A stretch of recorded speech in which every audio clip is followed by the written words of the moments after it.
Joie, joie, joie, joie, joie, joie, joie. Mon âme exalte le Seigneur, alléluia. C'est le dimanche de la joie aujourd'hui. Tu peux t'imaginer, hein, qu'est-ce que ça chante au ciel aujourd'hui. Puis en cette belle neuvaine à Saint-Joseph, tu peux t'imaginer comment la Vierge Marie chante à Joseph. Mon âme exalte le Seigneur. Il le bénit pour ta présence, mon beau Joseph, dans ma vie. L'amour de Marie pour Joseph est beaucoup plus vrai, beaucoup plus réel qu'on ne peut l'imaginer. Ce ne sont pas deux statues, ce sont deux êtres vivants qui se sont profondément aimés et qui ensemble ont donné la vie à Jésus. Non pas de manière charnelle, mais de manière spirituelle, de manière mystique. On en parlera une autre fois. J'espère que tu as aimé hier l'histoire de l'escalier. C'est merveilleux, hein? Puis chez nous, on continue aussi avec des petites choses, pas des choses grandes comme celle-là. Mais on voit les passages de Joseph dans nos journées et on se réjouit. Aujourd'hui, on en est à notre 5e journée de la neuvaine. Et tu sais, le document dont je me sers, c'est le document que je t'ai envoyé en PDF. Je t'ai envoyé ça la veille qu'on commence. Alors, va dans tes courriels, va dans tes supprimés peut-être, mais tu vas le retrouver si tu as besoin, libre à toi. Aujourd'hui, c'est Père dans l'accueil. Voilà le titre qu'on donne à Jésus et ce qu'on veut exploiter. C'est pas nécessairement si facile que ça, mais en même temps, si on peut comprendre ce que Joseph veut nous dire, ça va être merveilleux. L'accueil des événements. L'événement personne, l'événement situation. Le grand événement dans la vie de Joseph qui a demandé de l'accueil, ça a été évidemment que Marie se retrouve enceinte par l'œuvre de l'Esprit Saint. Et devant l'événement, on peut le nier ou on peut l'accueillir. L'accueillir, l'assumer et l'intégrer. D'accord? Rappelle-toi de ces trois mots-là. Accueillir l'événement, l'assumer et l'intégrer. Et c'est ça que Joseph a fait. Sa réaction était d'incompréhension, c'est normal, il ne pouvait pas comprendre. Mais ce n'est pas une incompréhension qui a amené à la déception ou à la révolte. Et pourquoi? Parce qu'il s'est tourné rapidement vers Dieu. Lui aussi, il connaissait le psaume 34 qui dit « Qui regarde vers lui resplendira ». Même dans la douleur, il s'est tourné vers Dieu. Et là, il a consulté son Dieu. Il a consulté, il a réfléchi, il a accueilli cet événement-là. Cet événement-là est une réalité, c'est un fait. Et il va prendre une première décision qui va être de renvoyer en secret Marie avec une peine profonde. Ça, c'est le moment où il assume sa décision. Il assume l'événement. Et voilà que là, Dieu intervient de manière, je dirais, là, vraiment divine. Et ça permet à Joseph d'intégrer cet événement-là dans sa vie d'une manière dont il ne s'attendait surtout pas. Il a accueilli, il a assumé et avec l'aide de Dieu, il s'est réconcilié, il a intégré cet événement-là dans sa vie. Et on connaît les résultats. Joseph, là, c'est pas un homme passif, un homme résigné qui a accueilli ça parce qu'il n'avait pas le choix de faire d'autres choses, mais pas du tout. Il a réagi, il a prié, il a posé des actes. Et on voit Joseph comme ça tout au long de sa vie.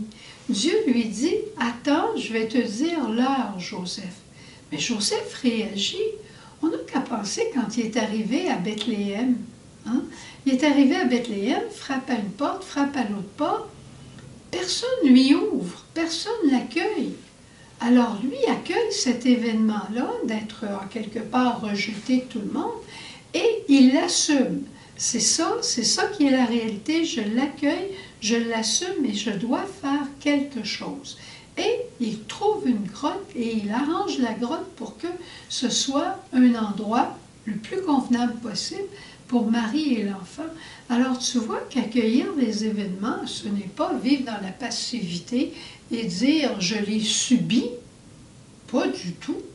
Accueillir, assumer et intégrer. Je te raconte l'autre jour, j'étais au téléphone avec quelqu'un d'Hydro-Québec, bien simplement, et on discutait de quelque chose, puis j'avais à ouvrir mon ordinateur pour qu'on se situe au même endroit. Puis deux fois, ma page a fermé pendant que je parlais parce qu'il y avait un certain délai. Et voilà que j'ai dit à la dame, excusez-moi une minute, ma page vient de se fermer. Alors, elle dit, c'est choquant ça. Je dis, ben non, on va la réouvrir. Alors, je la réouvre, on continue de parler, et encore une fois, arrive un délai, et la page se ferme. Puis je dis, excusez-moi, là, je vais la réouvrir. Elle dit, c'est vraiment embêtant cette affaire-là, il va falloir que je le dise, que les pages se ferment trop. Elle dit, ça vous dérange pas? Ben, j'ai dit, ça ne me dérange pas, c'est pas ce que je préfère, mais je pensais en moi-même accueillir, assumer, intégrer. Alors j'ai dit, ben non, il y a pire que ça dans la vie, hein, vous savez. Alors elle dit, mais vous vous fâchez jamais, vous? Ah, j'ai dit, malheureusement, oui, je me fâche des fois. Mais j'essaye pareil, j'essaye de tout mon être de ne pas trop me fâcher. Puis j'ai dit, vous savez, il y a du bon de ça, hein, parce que dans le fait d'accueillir, assumer, intégrer, c'est qu'on voit Dieu qui tire du bon de ce qui nous apparaissait épouvantable. Puis j'ai dit, vous voyez ce qu'il y a de bon à l'intérieur de ça? On est en train de se parler comme des êtres humains, puis on ne fait pas juste régler des affaires. Elle dit, ah ben ça c'est vrai par exemple. C'est vrai, puis c'est même agréable. Alors, tu vois, c'est une petite méthode bien simple que Joseph nous enseigne. Puis le peuple nous dit quelque chose de tellement merveilleux à l'intérieur de ça. Il dit, il faut laisser de côté la colère et la déception. Quand on n'est pas capable d'accueillir ou d'assumer quelque chose, très souvent, c'est ça qui arrive, la colère et la déception. Puis, il dit, si on sait accueillir, alors on entre dans quelque chose de nouveau. Et surtout, quand on accueille avec Dieu, on entre encore dans quelque chose de plus merveilleux. Et c'est ça le réalisme chrétien. C'est le christianisme dans la vie quotidienne qui nous ouvre à quelque chose de tellement plus grand.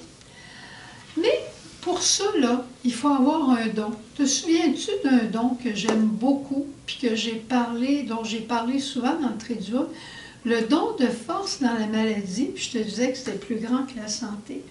Ben, ce don de force, on en a besoin aussi dans le quotidien de nos journées, comme pour ne pas se fâcher. Hein? Le don de force, là, c'est le don qui nous aide à nous maîtriser. Sais-tu que ça en prend pas mal? Facile de se laisser aller, mais ça en prend de la force pour être doux. Les doux, là, ce n'est pas des gens mous, c'est des gens qui peuvent se faire violence. Alors, si on demandait au Seigneur de nous donner ce don de force pour être capable d'accueillir l'événement de notre histoire, de notre famille, de notre origine, d'où on vient, certains membres de nos familles, on aimerait mieux pas trop en parler. Accueillir, l'assumer que c'est comme ça, pour permettre à Dieu de tirer du bien de tout ça et nous aider, nous autres aussi, à être heureux. Tu sais, Dieu a envoyé son Fils dans le monde, et on va le voir dans l'Évangile aujourd'hui, il a envoyé son Fils dans le monde pour nous sauver.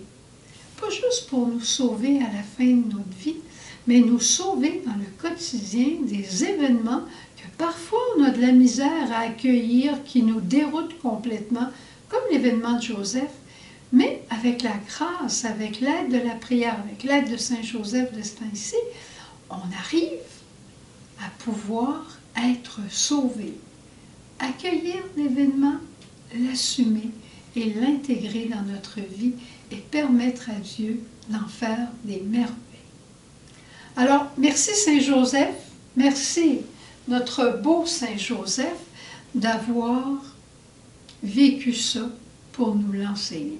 Quelques-uns m'ont demandé d'où vient ce beau Joseph. Je te dis simplement, c'est notre petite sœur Brigitte, qui est presque russe maintenant. Brigitte, elle est en Russie depuis presque une vingtaine d'années. Elle a appris l'art de l'iconographie et c'est elle qui a fait cette icône de Joseph pour notre petit frère Alexandre dans la communauté. Alors voilà, bon dimanche rose, et on se retrouve demain. Aimable Saint, vous qu'à la Vierge Mère, le Roi du ciel a donné pour époux, vous que Jésus honore comme Père, ô Saint Joseph, ô Saint Joseph, ô Saint Joseph, priez, priez pour nous. Toi, Saint Joseph, qui est si beau, qui est si bon, montre-nous le visage de Dieu Père. Révèle à chacun et à chacune aujourd'hui le visage aimant de notre Dieu Père Providence. Puis on te le demande et on te remercie d'avance aussi d'exaucer toutes les autres intentions que nous portons dans notre cœur et que nous te présentons. Souvenez-vous, ô très chaste époux de Marie, mon aimable protecteur, Saint Joseph, que l'on n'a jamais entendu dire que quelqu'un ait sollicité votre protection et imploré votre secours sans avoir été consolé. Je viens avec confiance me présenter devant vous et me recommander à vous avec ferveur. Ne rejetez pas mes prières, Père virginal du Rédempteur, mais écoutez-les avec bonté et daignez les exaucer. Amen. Ô Saint